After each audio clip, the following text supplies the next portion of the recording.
Hello friends, कैसे हो आप सभी। आशा करती हूँ आप लोग अच्छे होगे, स्वस्थ होगे और मस्त होगे। मैं भी अच्छी हूँ। तो आज ये मेरा ससुराल का लास्ट व्लॉग होगा। मैंने व्लॉग्स बहुत कम शूट किए थे और जो भी किए थे मैं आप लोगों के साथ धीरे धीरे कुछ दिन पे ही सही बट मैं शेयर कर दे रही हूँ। तो ये मेरा ससुराल का लास्ट व्लॉग होगा क्योंकि आज मैं अपने मायके जा रही हूँ और ये मैं अपने शादी का पिटारा खोल करके बैठी हूँ। इसमें से मैं देख रही हूँ कि मुझे कौन सी साड़ियाँ रखनी है, कौन सा मैं ले जाऊँ। वैसे मैं मायके में भी साड़ियाँ नहीं पहनती हूँ, बट मैं मायके से डायरेक्ट ही चेन्नई के लिए निकल जाऊँगी। वहाँ 10 दिन रहने के बाद, 10-12 दिन रहने के बाद मैं डायरेक्ट चेन्नई के लिए निकल जाऊँगी। तो इसलिए मैं साड़ियाँ रख ले रही हूँ और मुझे यहाँ फिर वापस नहीं आना है क्योंकि मेरी ट्रेन फिर वहीं से है, इसलिए फिर दोबारा लौट करके क्यों आना।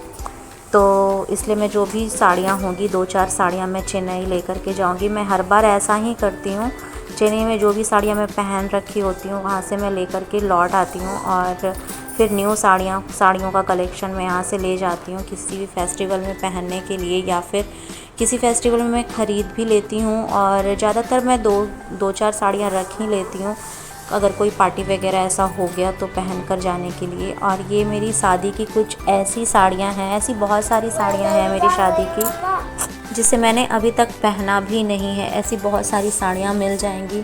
मैं कोशिश की थी इस बार कि मैं अपनी साड़ियों का एक हॉल लेकर के आऊँ, अपनी सिल्क साड़ियों का। तो वैसा पॉसिबल हो नहीं पाया मेरे साथ क्योंकि अभी मेरी कंडीशन कुछ ऐसी थी नहीं कि मैं सब कुछ ढूंढ करके, क्योंकि कुछ साड़ियाँ मेरी यहाँ रखी हुई हैं, इस ट्रंक में रखी हुई हैं, उसके बगल में एक और बड़ी ट्रंक आपको दिख रही होगी, कुछ साड़ियाँ मेरी उसमें रखी हुई हैं।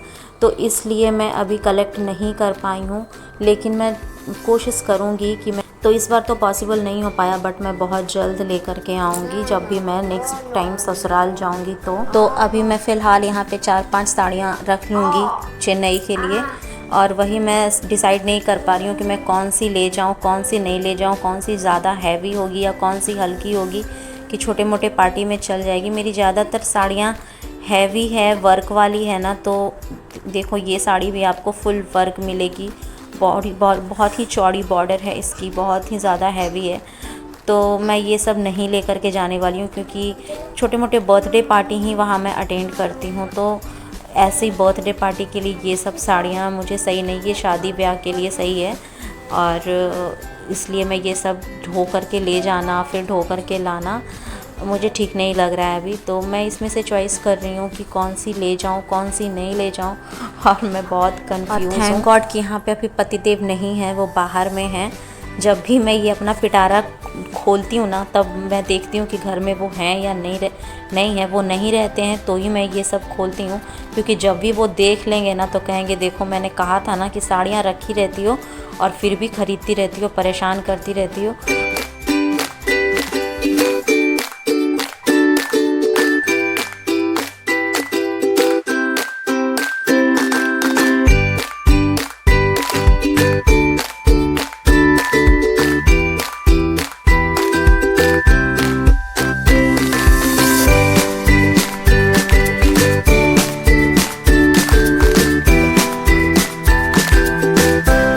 यहाँ पे मैं अपनी कुछ सिलेक्टेड साड़ियाँ लेकर के आ गई थी बाहर में। अब मेरी पैकिंग शुरू हो जाएगी यहाँ पे, और मैं देख रही हूँ। और ये देखो मेरी लाइट पिंक कलर की साड़ी है जो सामने से देखने में अच्छी लग रही है, बट ये साड़ियाँ मैं पूछ रही थी वहाँ पे सबसे कि ये साड़ी मैं ले जाऊँ कि नहीं ले जाऊँ, ये अच्छी लगेगी मुझ पे या नहीं लगेगी। इसे मैंने एक बार भी अभी नहीं पहना है, एक बार भी नहीं। बट ऐसा कहते हैं ना कि जो सिल्क की साड़ियाँ होती हैं ना, और मेरी शादी को 6 साल हो गए हैं, 6 साल में शायद ही मैं 1 या 2 बार इसकी तह सिर्फ इधर से उधर पलट देती हूँ, क्योंकि सिल्क साड़ियों का जो तह होता है ना, अगर उसे ना पलटा जाए ना तो वो तह से ही फट जाती है। तो इसलिए मैं उसकी तह तोड़ देती हूँ और अलग ही उसे फिर मैं लगा करके रख देती हूँ। तो इसलिए, और यहाँ पे मैं ये डिसाइड की कि ये साड़ी मैं ले जाऊँगी। अब पहनना होगा या नहीं पहनना होगा ये मुझे नहीं पता, बट मैं यहाँ ये डिसाइड की कि हाँ मुझे ये रखना है, मैं ये ले जाऊँगी।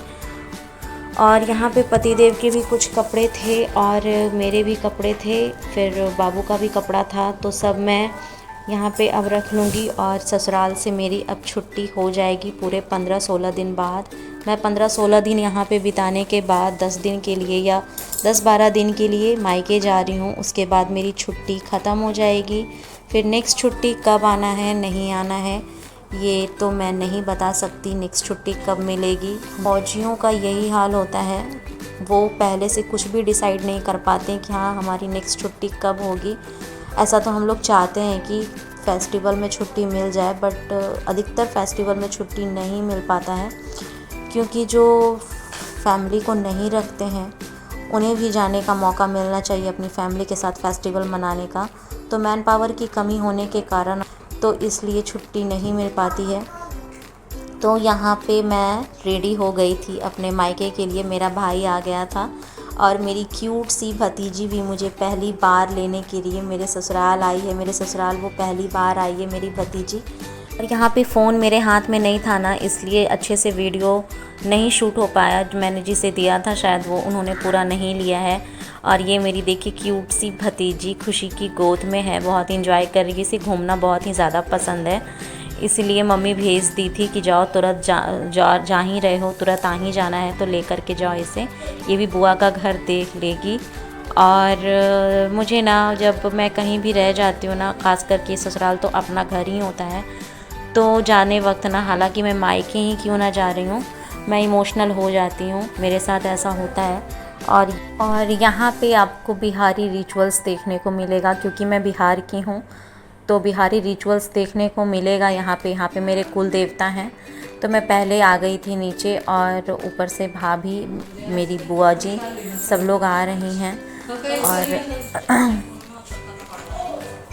ये है ना कि यहाँ पे कुल देवता को प्रणाम करके यहाँ पे एक खोइंछा देने का रस्म होता है, जो मेरी जेठानी अब मुझे देती हैं। मेरी सास पहले थी तो वो देती थी, बट उनके गुजर जाने के बाद मेरी जेठानी ये चीज़ करती हैं, क्योंकि जो कि घर की बड़ी होती हैं ना वही देती हैं ये खोइंछा वाला रस्म।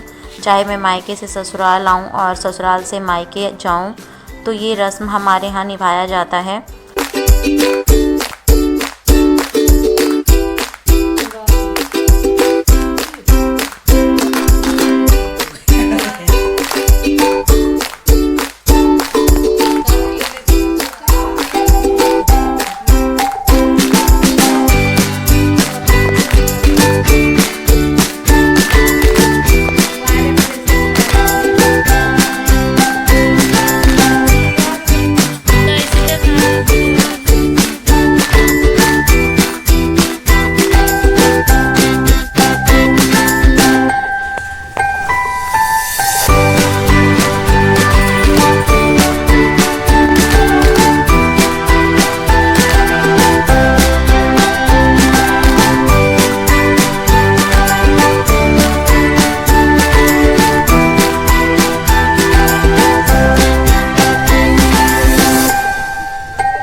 अरे बाबा इसमें देखो चटपट ले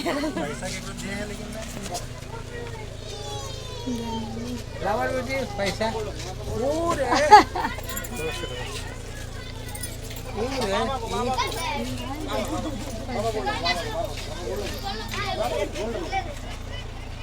बड़ी मम्मी बोल लगा दौड़ के बोल लगा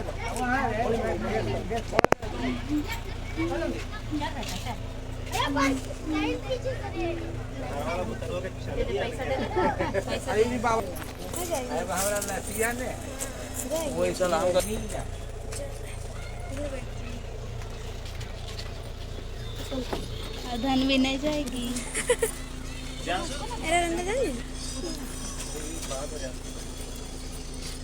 वो आगे से भी चलाएगा आगे ये ऐसी बढ़िया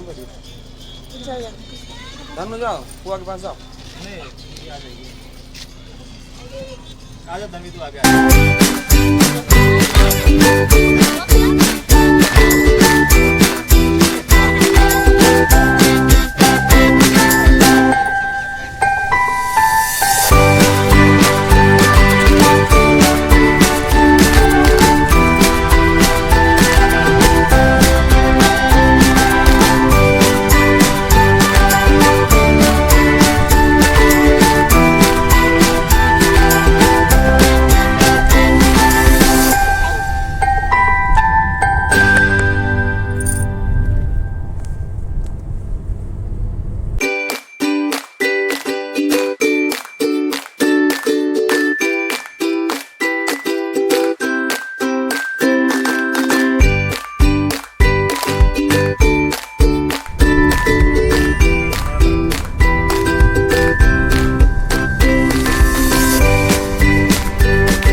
यहाँ मैं अपने मायके अब पहुँच गई थी और मेरी भतीजी मुझे यहाँ पे तेल लगाती है, क्योंकि हमारे यहाँ जब बेटी आती है ना तो जो भी होती हैं हमसे छोटी हमारी बहन होती, तो बहन या मेरी बहन तो है नहीं कोई, तो मेरी भतीजी है, ये मुझे सरसों तेल लगाती है पैर में। हमारे यहाँ ये रिवाज होता है कि बेटी जब ससुराल से आती है तो ये लगाया जाता है। आज के बाद और अभी से ही आपको मेरे मायके का व्लॉग देखने को मिलेगा। तो आज का ये छोटा सा व्लॉग आप लोग को कैसा लगा, अच्छा लगा हो तो प्लीज़ वीडियो को लाइक कर देना, चैनल पे नए हो तो सब्सक्राइब कर देना। तो मेरे वीडियो पे अपना कीमती समय देने के लिए आप लोग को तहे दिल से धन्यवाद। जितना कुछ